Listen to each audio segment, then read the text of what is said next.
to delete the email conversation with Miss Sutherland. He scrolls through my school email and I watch his face get more focused as he reads. I reach across the table and take the phone back quickly and say I was just emailing my science teacher about homework. Dad stares at me for a long moment and I can hear my heart beating in my ears. He grunts and tells me to stay focused on languages and hands the phone back. I wait until he leaves the kitchen and then I delete every single email between me and Mrs. Sutherland. My hands are shaking so bad I almost dropped the phone. By Wednesday night, I've made up my mind that I have to tell Missy Sutherland everything. I lie in bed after my parents check that I'm asleep, and I whisper to myself about the schedule and the punishments and how tired I am all the time. I try to describe what it feels like to get hit with a book, or to go to bed hungry because I used the wrong language. I want to find the right words that will make an adult understand this isn't normal, and we need help. Thursday afternoon, I go to Mrs. Sutherland's office during study hall. She closes the door and asks me to sit down. I roll up my sleeves and show her the bruises on my arms from where Dad grabbed me last week. Then I turn around and lift up the back of my shirt to show her the bruise on my shoulder blade from where a textbook hit me. Her face goes really pale and she asks if she can take pictures. I nod and she uses her phone to photograph each bruise. Then I tell her about the language-only rule and how we can't speak English at all anymore.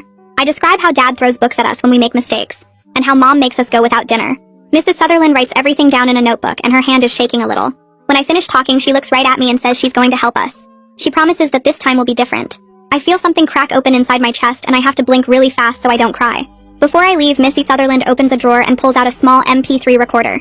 She says it's from the Lost and Found and nobody has claimed it in over a year.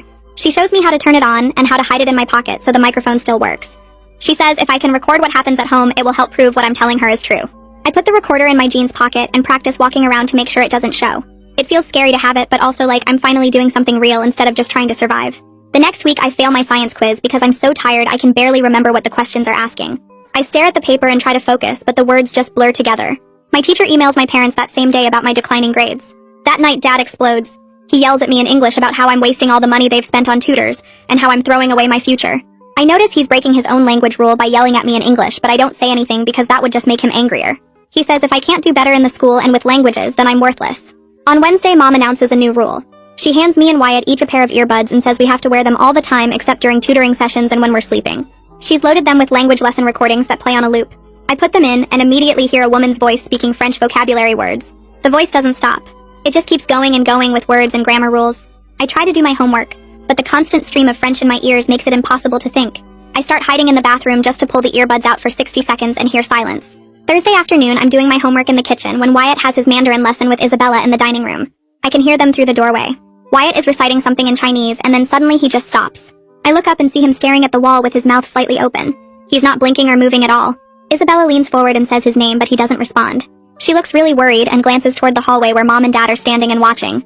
Then she picks up her pen and writes something in her notebook, and I can tell it's not about Chinese grammar.